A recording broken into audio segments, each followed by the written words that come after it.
This week on Mixed and Mastered, we're sitting down with Shanté Paige. Shanté is a music and TV vet who's done it all. From bringing Motown back to life with artists like Erykah Badu and India Arie, to producing shows for BET, VH1, and Tyler Perry. Shanté's media company, She's a Movement Media Group, is dedicated to pushing out original content and mentoring the next wave of creatives. This is Mixed and Mastered with Shanté Paige. Welcome to Mixed and Mastered, the podcast where the stories of the music industry come to life. I'm Jeffrey Sledge, bringing you real conversations with the people who have shaped the sound of music. We're pulling back the curtain on what it takes to make it in the music business. These are the stories you won't hear anywhere else, told by the people who live them. This is Mixed and Mastered.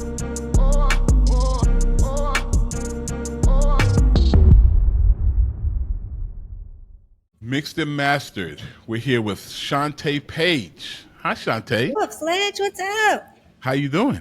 I'm good. How are you? Good. I know you for a long time. Long time. We're gonna age ourselves if we say. We're not saying no numbers or no years. We've known each other for a while. You know what I'm saying, for a while. So let's start from the beginning. So you grew up in Silver Spring, Maryland. I grew up in Silver Spring, but I was born in New York. Okay. And I, as a young girl, lived in the Bronx, and then we moved to the DMV. Okay. Well, how old were you when you moved to the DMV? I was in elementary school. Okay, so you did a little time in the BX. Mm-hmm. But I spent every summer in the BX. So okay. My first job in the BX, yeah. So tell me about that, about your summers in the Bronx.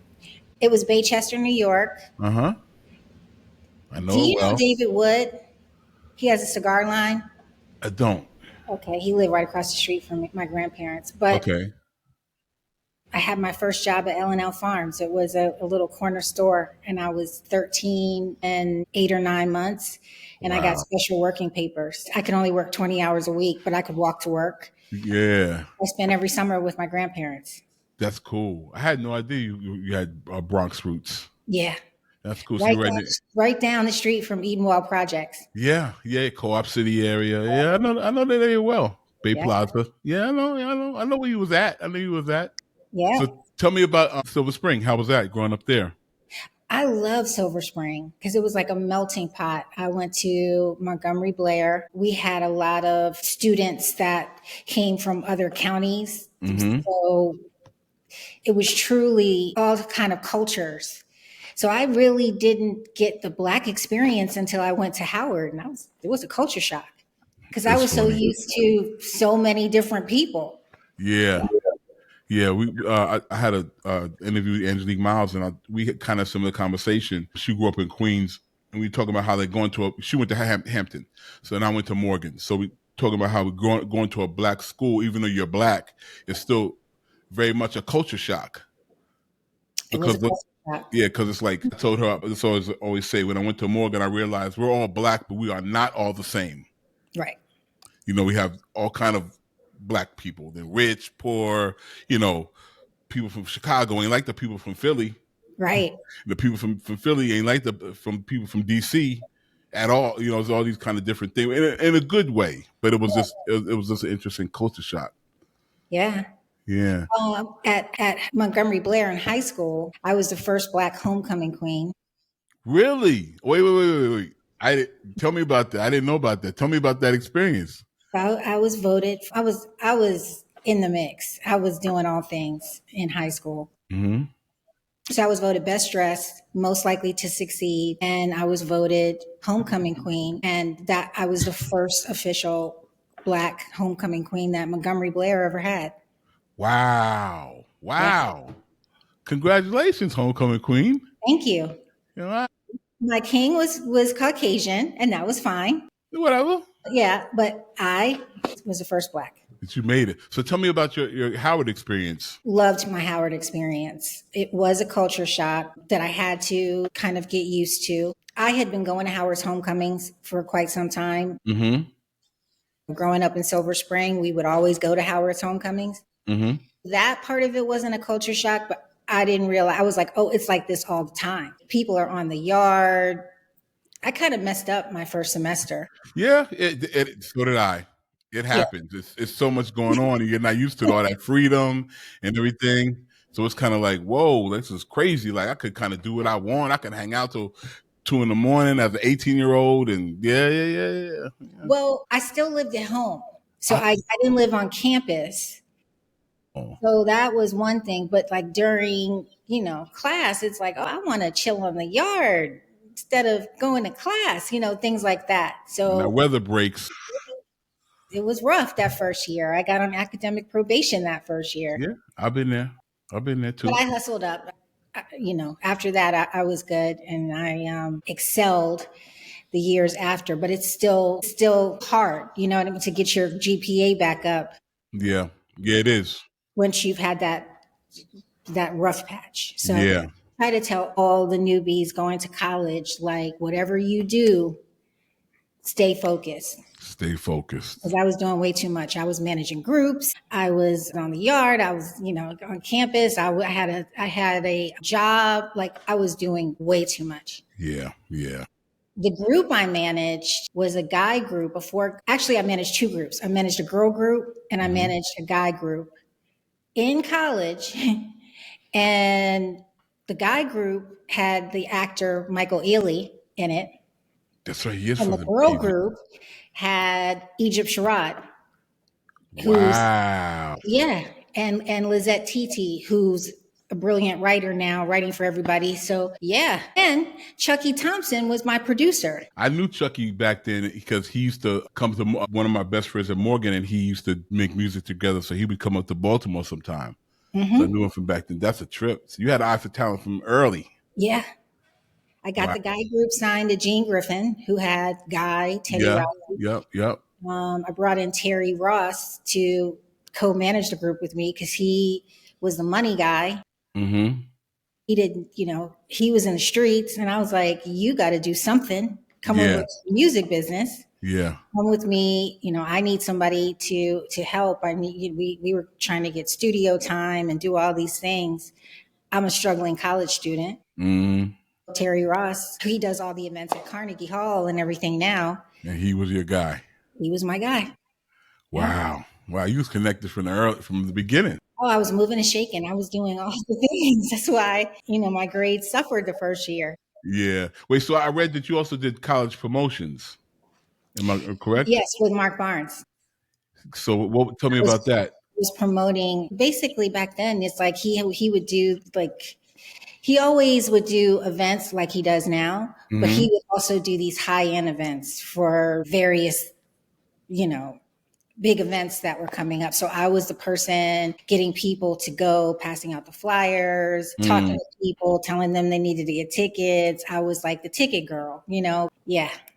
Yeah, Mark Barnes event was a big thing back then, boy. It It was a was big like thing. it was a major thing. Like people would come from New York and other places just to go to a Mark Barnes party. He was Yep. kind of ahead of the curve, I'd say, like for what's kind of going on now. I Mm-hmm. mean, he it was almost like he was doing what's going on now, like 20 years earlier with the specialty parties and all that stuff. Like he was kind of a trailblazer, Yes, he was. He Wow. definitely was.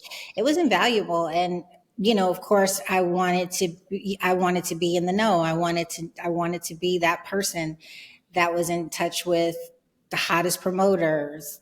I knew the hottest acts. So You was doing your thing. back then, and I knew I wanted to be in music. So Yeah, even I though was I going to was in the ask you that. school of How did you business, know? How did you be a music?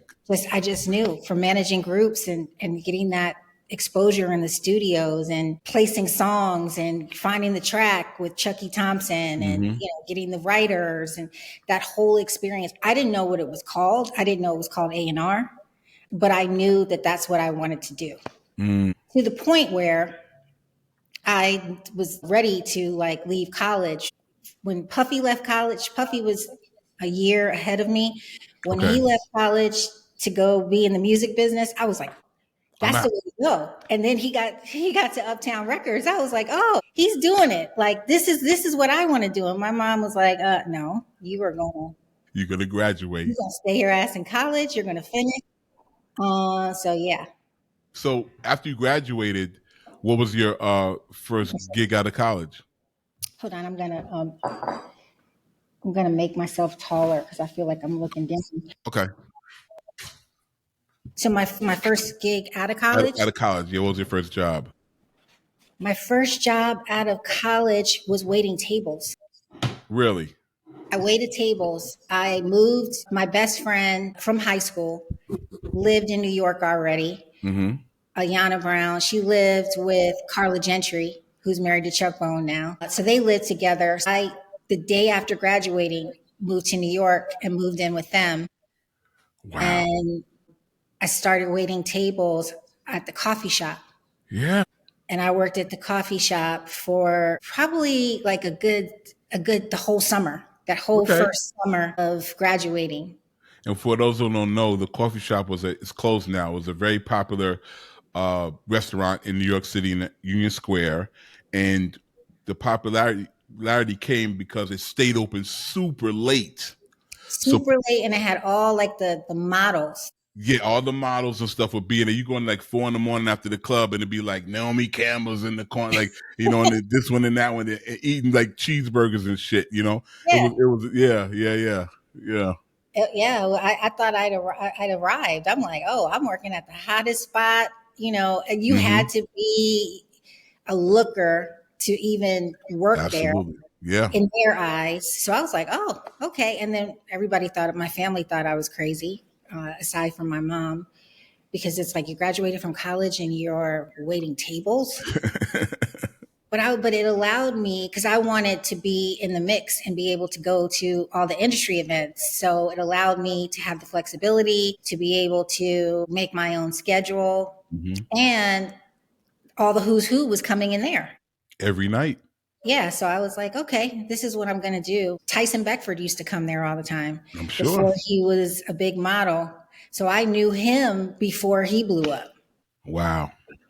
Yeah, Yeah, because it's like you said, the coffee shop was like the place to be.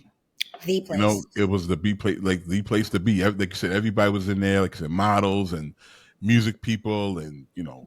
fashion designers, whatever was at the coffee shop. Like I said, at 3 in the morning, eating a turkey club, and hanging out. Yep. So tell me about your first job in music. So I left the coffee shop to work at Jezebel's. Wow. Again, to those who don't know, Jezebel's was also another hugely popular restaurant, closed now, owned by the mother of Michael Wright, who's an actor. And it was also another place that was like everybody would come to there. Models and actors and actresses and Yeah. the creme de la creme would come to Jezebel's to eat and hang out. And I forget his mom's name now, but she was Alberta, may she rest. Alberta. Yeah. She was one of my mentors. I'm so grateful for having that experience with She her. was a She taught me culture. She taught very me nice woman. etiquette. She ran us like a madam. Like every day we came in, she would look us up and down, make sure we were dressed properly, make sure she taught us how to stick and move. Like Mm, get to know these people, but not too much. Talk to them and make them enjoy their experience, but don't get too friendly. Don't get mm, too close. Like I was like, I mean, you don't know it then, but looking back on it, I'm like, she really taught me the art that I pulled on when I got into the music business, mm, because she taught me, get close, but not too close. mm-hmm. Make them feel good, but Not too good. not too good, not too friendly. Yeah. So it was that kind of thing. And again, I took that job because everybody in the music business was coming there. So I figure as I'm feeding them this amazing food, somebody's going to come through, and the LA Reeds and the, you name it, if they were in the Andre music, Harrell and Andre Harrell, everyone came to Jezebel's. So I was working at Jezebel's, making probably about $50,000 a year back then, which is crazy. Like in the early 90s, yeah, the early 90s. So and I'm working like 3 days a week. And that's when my mom had a conversation with me like, okay, like I'm not going to let you get comfortable. Yeah, because 50 grand back then was pretty good money. It was amazing money back then. Yeah. I mean, it's amazing money now. Yeah, but back then when rent was like $800 a month. Yeah, when you think about 50,000, people are like, that's no money. But when you think about 50,000 for somebody coming straight out of college, even now, and we're talking decades ago, I was what it'd be equivalent to like probably like 150 today, Yeah. right? Yeah. So she was like, you can't get comfortable in that job. Like, don't lose sight and partying and doing what you're doing. Like, I know you want to meet these people, but okay, you're meeting them now. What? Like, what's the plan? Like, what are you doing? Yeah. What are you going to do with it? Yeah. So she had one of those tough talks with me. And, it was one of those talks like you hang up the phone and you're like, damn, have I disappointed my parents? Yeah. What am I doing? Yeah. What am I doing? It struck me to my core. So I said, okay, I have to come up with a different plan because I always looked at an assistant's job. I was like, I don't want to do that. I've already managed a group. I already got a group signed. Even though Gene didn't do anything under the contract. But to me, I was like, I got them signed to a publishing deal. So I looked at, I don't want to take an assistant's job. I want to come in as, a coordinator or a junior director or something like that. But when she had that conversation with me, something kind of clicked. And then I went to lunch with an entertainment attorney. And he said, I know this guy who's looking for an assistant at Jive Records. And I was like, I don't want to be an assistant. And I had the whole conversation with him. And he was like, sometimes you have to take those jobs and that'll get you to the next level. And so I said, okay, I'll do the interview. And it was with Jeff Finster. And so I met with Jeff, and anybody that knows Jeff knows he's no nonsense. So the minute I met with him, he's like, well, I already kind of made up my mind on somebody. When I called him, he said, but I'll take the interview. But I've kind of already made my mind up. And I was like, okay. So I go on the interview and I nail the interview and I got the job. And then the reality hit. Okay, when he told me the salary, it was a huge pay cut for me. And by this time, Carla moved out. She met Chuck. She was with Chuck Bone. She was in love. It was me and Ayana, and we're living in the galaxy. We have a doorman. I'm the Galaxy in New Jersey. The Galaxy in New Jersey? Yes. Yeah. Oh, wow. Oh, I'm living on the water. You living good. I got a car. You are chilling. Am I going to afford to live on this salary? I can't. So I talked to Alberta and, I expressed to her what was going on. And she never allowed the women that worked for her to just work on the best days. You had to spread it out. You had to work on some of the slow days to reap the benefits of the Friday, Saturday night. But she allowed me to just work Saturdays. Wow. So between the two, okay, I was like, okay, I can make this work. And then from there, I got a call from Brett Wright, who was going over to Volcano Records, and Brett was leaving Uptown to go to a startup, Volcano Records. And he's like, I need an artist development person, something real sexy. But yeah, that's Brett. But it was a but. He's like, but you're going to be my assistant too. And I was like, here we go. I'm still, because back then you could get stuck in the assistant. Absolutely. And I always heard that. So I was like, I don't, but he was like, no, we're going to make it sexy. Like you're going to do artist development. Like I got you. But then I just need you to answer the phone sometimes. I need you to, do my schedule sometimes. Brett. So I was like, okay. So I did it. And we had Global Soul. Gerald Levert had Global Soul. That's how I met Leonard Brooks. And we were there probably, we had like Alcanelli, and that Alcanelli was probably one of our biggest artists back then. Okay. Put It in Your Mouth. And then the owner of Volcano Records decided to bring in Dallas Austin. And Dallas said one of his stipulations was he wanted to bring in all his people, which meant getting rid of our people. So we came in one day and we all literally had pink slips on our desk that we were terminated. And I have always heard in the music business that you're nothing until you get fired. So Yeah. one side, I was like, okay, I'm evolving. Like I got fired. Yeah, right. I got that check off. Right. That the young, unevolved executive in me was like, okay, I'm off from here. But then the young person that I was, it set in that I didn't have a job and that I didn't have income, and I got angry. And Dallas was in the office with Dave Gates, and I went into their office and I told Dallas how disappointed I was that he didn't even take the time to meet with the people he was firing. And that he treated us like, we were nothing. And looking back on it, it's business. In business, people want to bring in who they're comfortable with. They want to bring in their regime. It's not personal.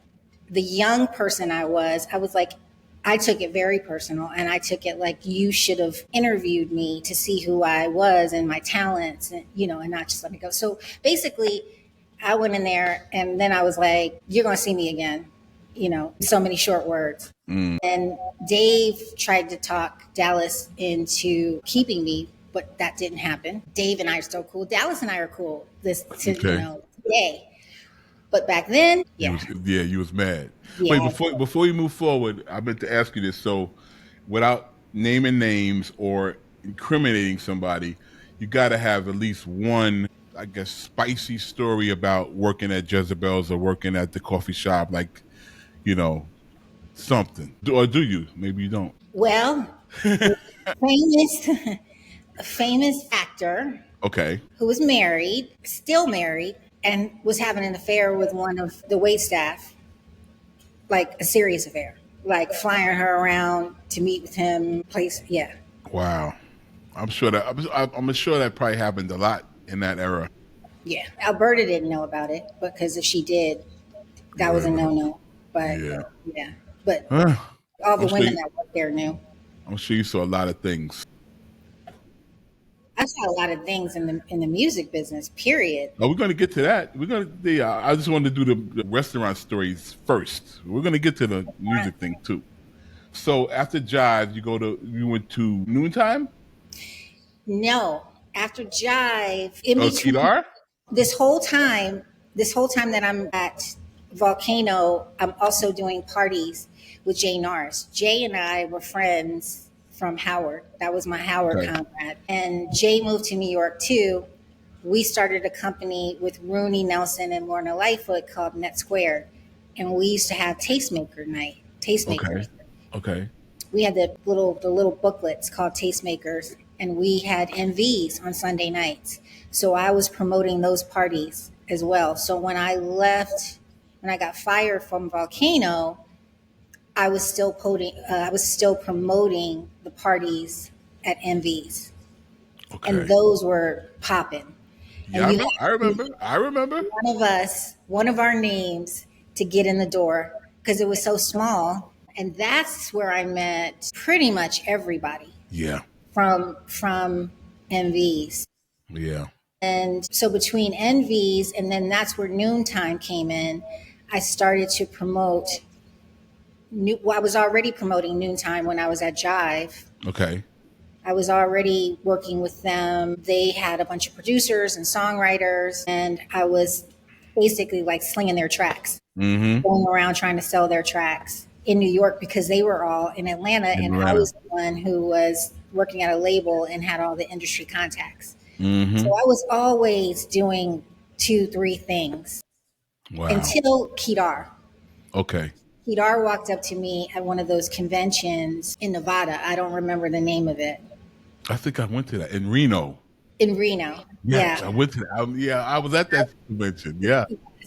And I was at the slot machine, and I I'm in between jobs, and Tina Davis was like, "You just got to get here. You could stay in my room. Like, you got to be here. You're trying to get a job, another Mm-hmm. job. Mm-hmm. This is a place to be."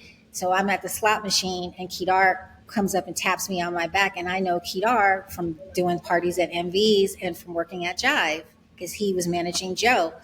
So Joe, he yep. said to me, did I want to come work with him?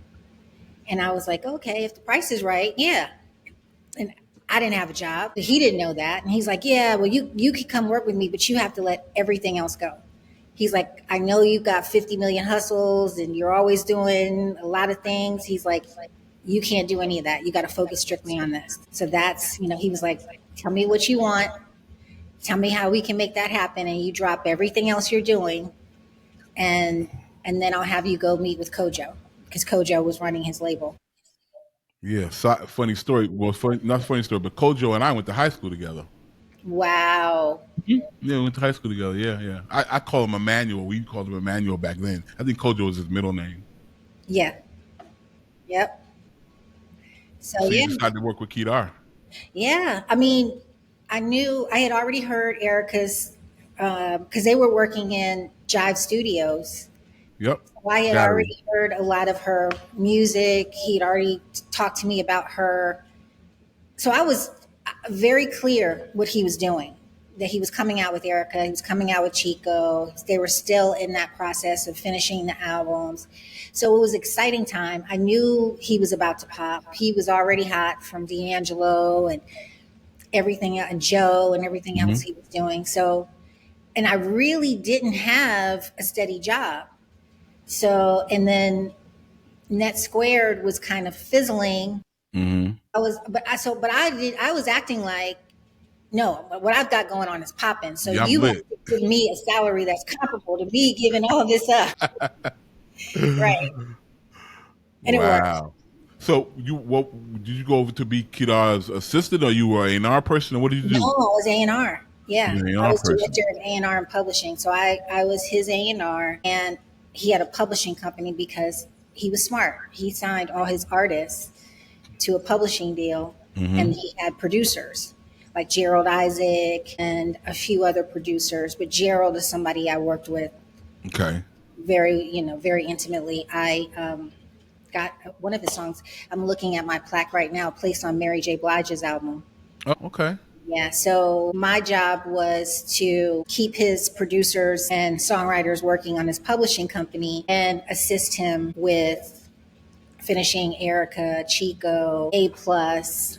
And what was the group that Angie Stone had over there? I don't think Angie had a group. I thought she had a group. Profile was, but it wasn't. Angie wasn't involved with Profile. Okay. Okay. Maybe I'm confused then. Okay. No, Okay. his sister Fatima was involved with Profile. Okay. Okay. But Profile, yeah, so Profile was another group. Cool.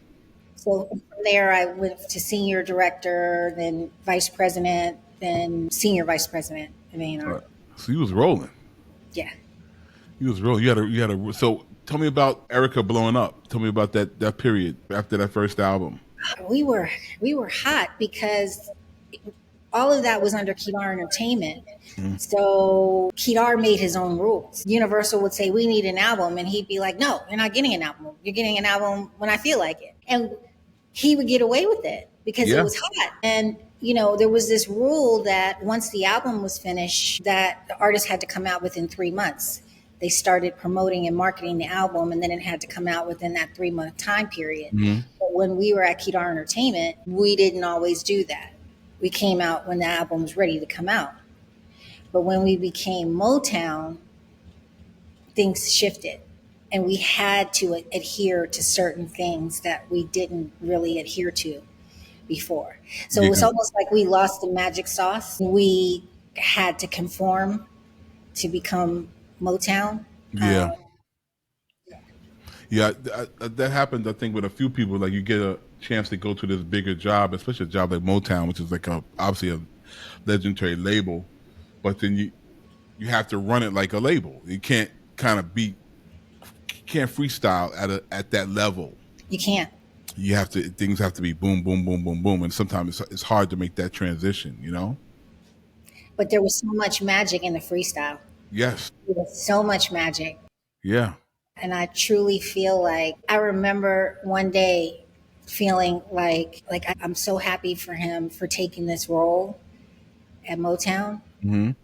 But like I just knew. I was like Kedar as we knew it, the magic we knew that makes him who he is. I was like, I think that's gonna be completely different. I don't want to say it's Yeah. gonna be gone because it can never be gone. But he had to adhere to certain things. He It's had almost like his boundaries. hands were tied.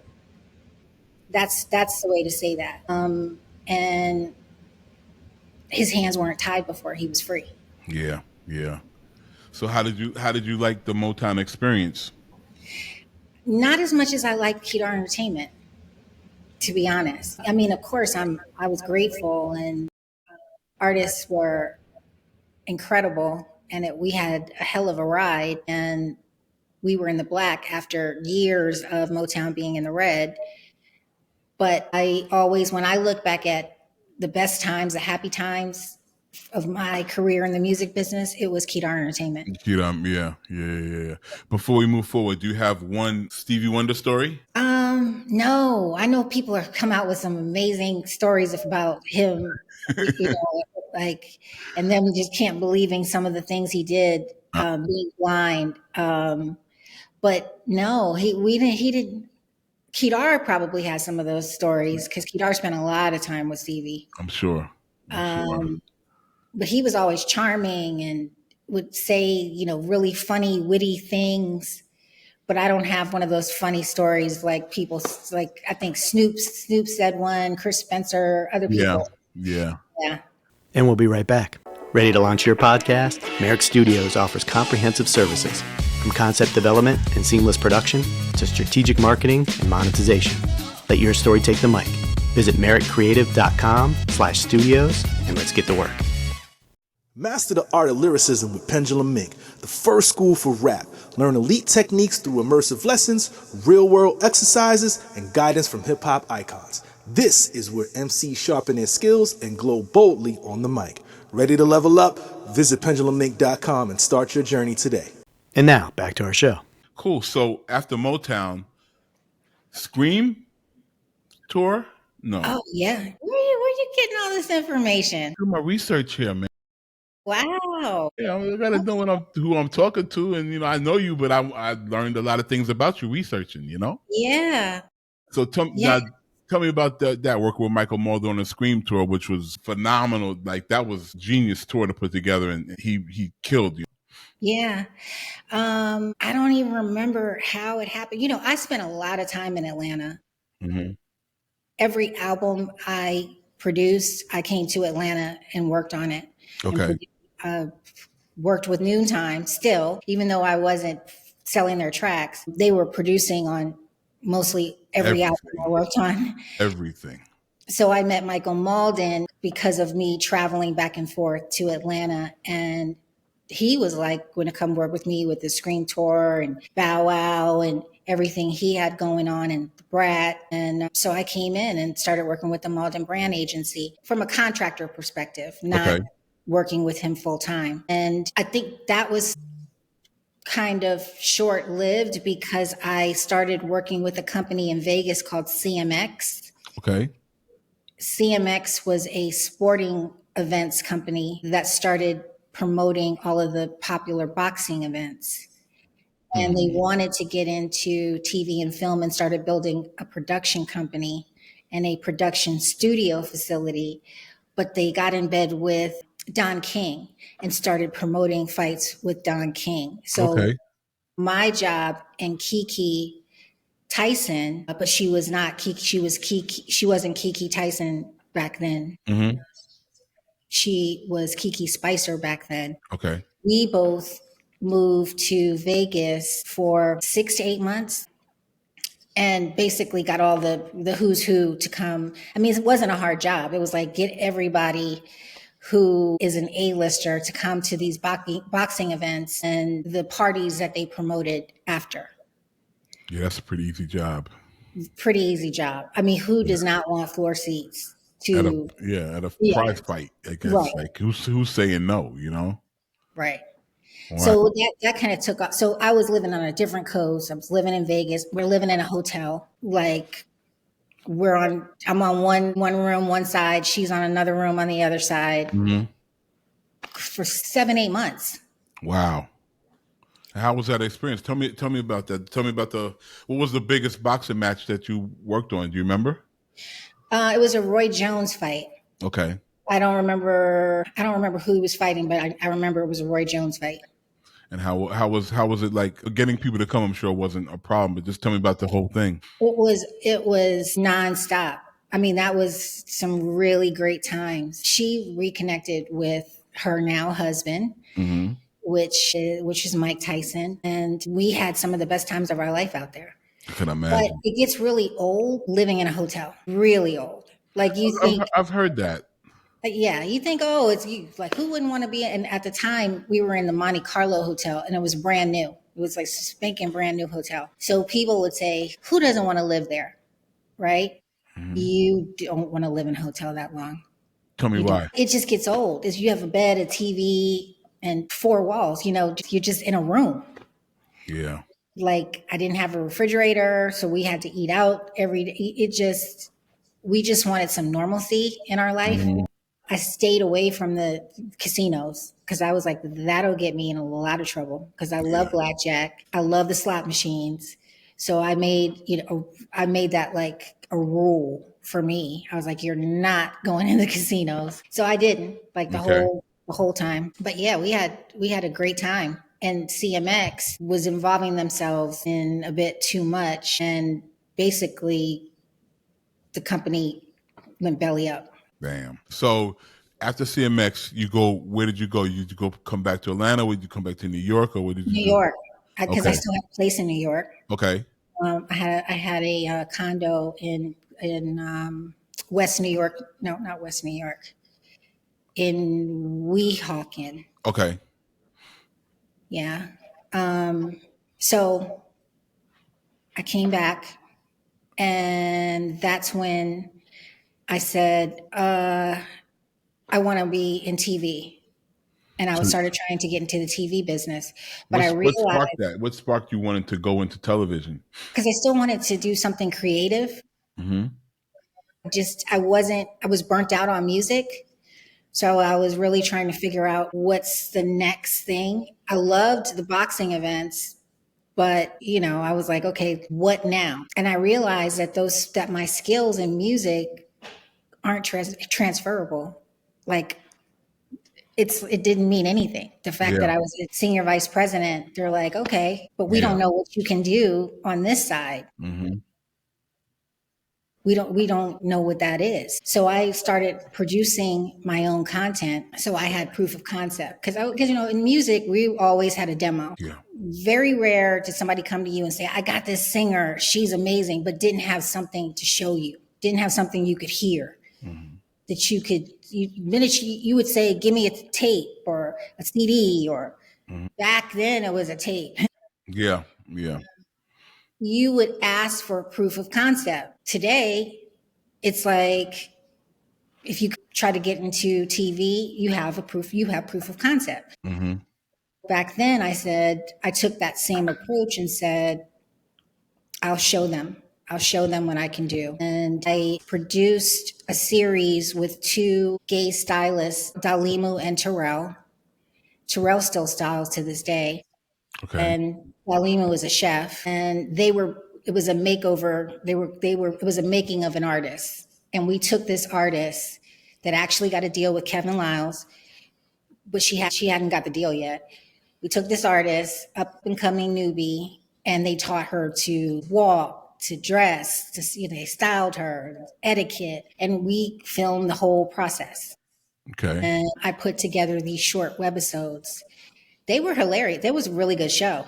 And then I started shopping the show. And a guy named Drano, a friend of mine from the music business, took my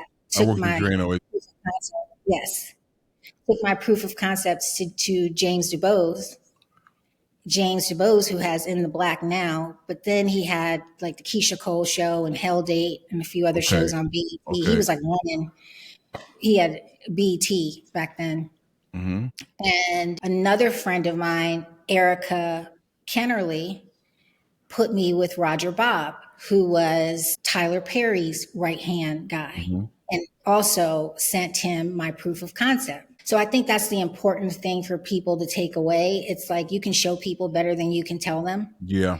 You've got to be able to show something. And once that clicked for me, things started to move. And with James DuBose, he called me from Drano's referral, met with him, and he was in Atlanta, and he was like, can you get here? You know, I'm gonna be here for 2 days. Can you get here to meet with me?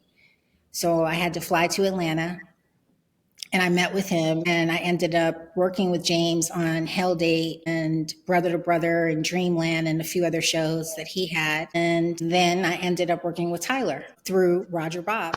Yes. So me having that proof of concept took you far. Definitely found out. And I worked with Tyler Perry for 2.5 years. Tell me about that experience. It was boot camp. Like, I really learned pretty much I think that Tyler pushes you as an executive, or, you know, because I was the head of his post department. Okay. So we had, I want to say a staff of about 15 to 20 people in the post department. So I, with editors, offline, online, QC, we had our own QC department. What's QC? QC, quality control. Like, okay. Very end, they look at everything, because we would have to turn episodes into Turner, and they would make sure that, because Turner has their own QC department, the minute you deliver something, they're going to put it through their protocols. And a lot of times things would get kicked back because, okay, there's a hiccup here, or there's a sound, there's a lip flap here, and we think there should be. So we had somebody that would look at every single frame and make sure that we pass QC, because we were turning things in like the week before air. So it had to go out.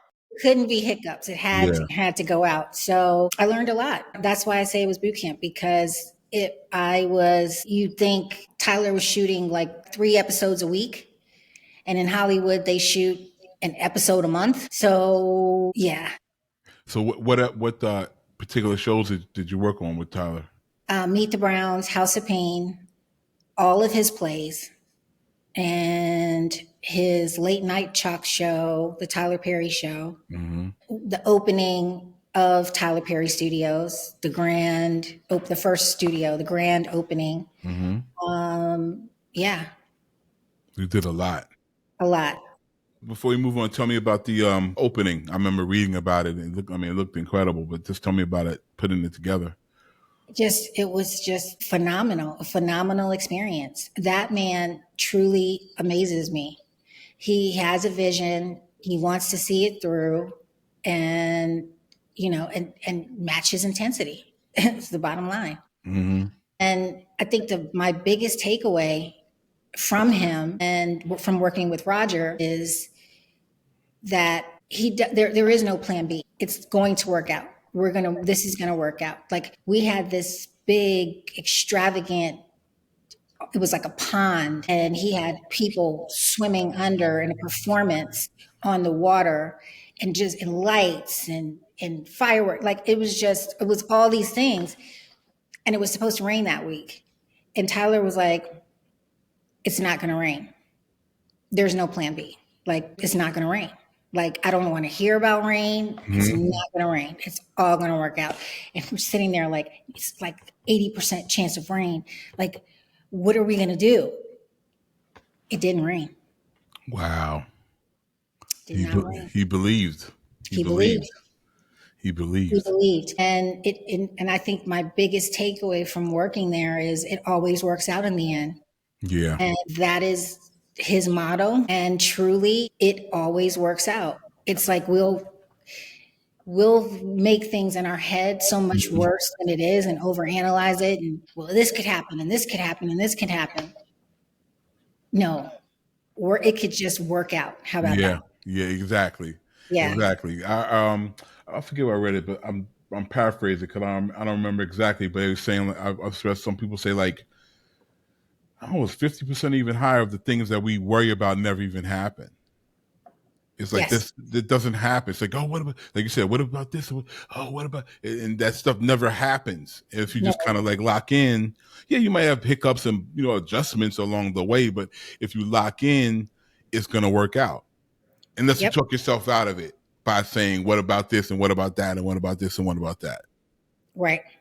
And if you start going into a different direction as a result of it. But I working on his talk show, I would write the scripts for him, and we would go over the script, while he was getting his haircut, or editing something. They would call me in the editing bay, and he'd say, okay, let's go over the script. We would go over the script, and then he'd say, okay, I'm ready to shoot. I mean, it was Just like like that. Like you have to be on. Like there's yeah, no, okay, I need 15 minutes to yeah. hurry up and with all of your corrections. It's like, no. Like he'd be like, okay, Let's let's go. go. Ready to go. Wow. So tell me now. I know you're doing. We'll talk about that in a second. I know you do TV shows and stuff. Like, is there something in particular that you look for in a TV show? Is there something that you could say, I think this could work, or is it kind of just filling out stuff and kind of as it comes to you? Compelling characters. It's people come with stuff all the time that they swear is going to be a great show. And you got to have that compelling personality. You got to have those people that make people want to tune in every week. It needs that. If there's a subculture that people don't know about, or the average person doesn't know about, that you can tap into, that's why Housewives was so successful, Yeah. because Yeah. they tapped into these women and their lush lifestyle. But then you had characters like Mimi. If you didn't have those loud, and I'm not saying she's loud, it's called loud characters in reality, compelling people, then Yeah. you don't have anything. You don't have Why would anything. anybody tune in? They're not. They're not going to Yeah. watch. So now I read you did some branding stuff as well too. Am I right? So tell me a little about It that. just all kind of falls in my lap because I'm so hands on, like in A&R. When you're A&Ring an artist and you spend all that time with this artist and you build with this artist. I was never the person that could just hand that artist off to marketing after that. I'm like, no, I've got to be in a part of that too, because I know what this artist will do and won't do. I know what this artist's favorite food is. I know who his mother is or her mother is. I spent time with them, so it's the same thing. If I'm creating a show or a concept or a PSA or an ad, I'm a part of that next level. Like I'm part of the branding and the marketing. I'm a part of the PR, and it's not because I'm asking like this is what has to be done. It's more sometimes there isn't funding to do it, and then it's like, okay, I'll pull in a favor and get it done this way, or I'll call a relationship I have over here and get it done that way. I'm always thinking outside of the box. Yeah, you have to. You have to. I mean, survival. Yeah. Tell me what's next. Well, what's next? What's next? Well, I am a John Maxwell speaker.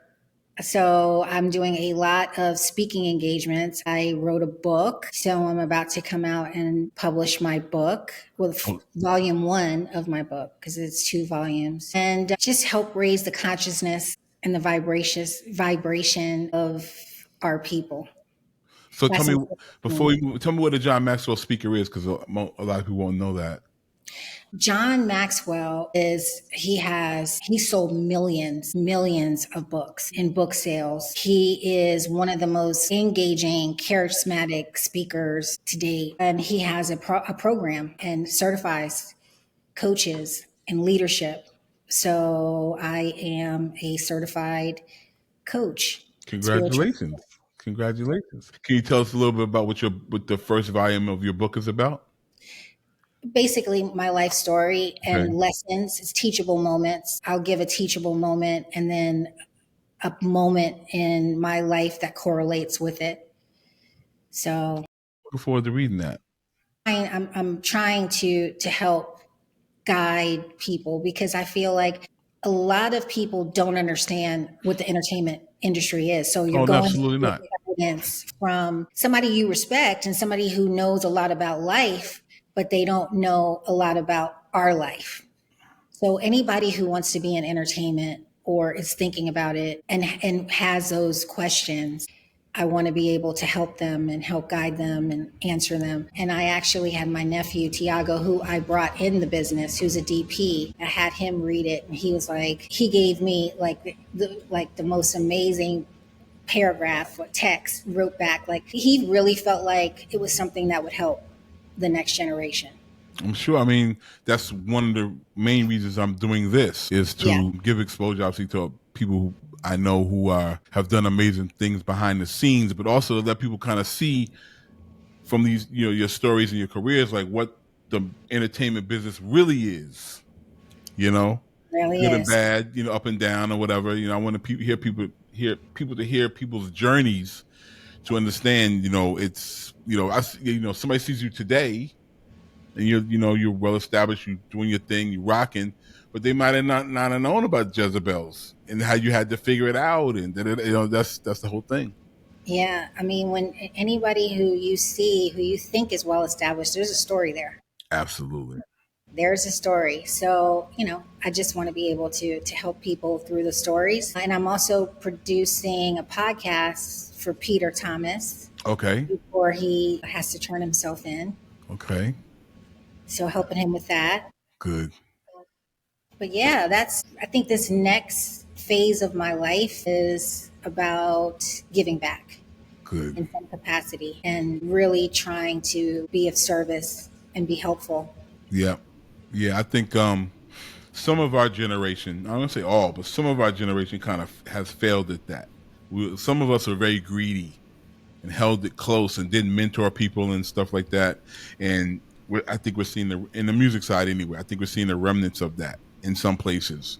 The people weren't, you nailed it. But I think that they always were that way. You always have takers, givers and takers. And if they were never giving back, if they're not giving back, they never were. True. So True. That's how I feel about that. Yeah. And I think mentorship, I was talking about this today. When people come up to you and say, I need a mentor, will you be my mentor? I absolutely hate that. Because I think it's such an intimate thing. It's like, I have to bond with you. I have to build with you. And I have to pour into you. And a mentor chooses a mentee. And it just happens. It's not anybody I've mentored, they didn't come to me and ask me to mentor them. Mm-hmm. It's just a relationship where all of a sudden I'm pouring into them, and then I become the person when something is going on that they want to call. Yeah. They want to say, hey, can we go have coffee and can I pick your brain? Mm-hmm. It becomes that. It's never, will you mentor me? Yeah. Oh, yeah, sure. We'll start tomorrow. Right. It's so weird. Then it's like, then it's a duty. Yeah, it's like, I know this person, and what do they want? And, right. Yeah. So I think that's the key thing. And I have plenty of those people that I pour into. Mm-hmm. But for the masses, that's why I'm doing the book. Good. Well, thank you, Shanté. You're welcome. All right. I'm glad that you're doing this, because you're pouring back into the people too. Thank you. I'm trying. I appreciate you coming on. We had a good time. Yes, we did. Thank you. Thank you. You can catch Mixed and Mastered on Apple Podcasts, Spotify, iHeart, or wherever you get your podcasts. Hit that follow button, leave a review, and tell a friend. I'm your host, Jeffrey Sledge. Mixed and Mastered is produced and distributed by Merrick Studios.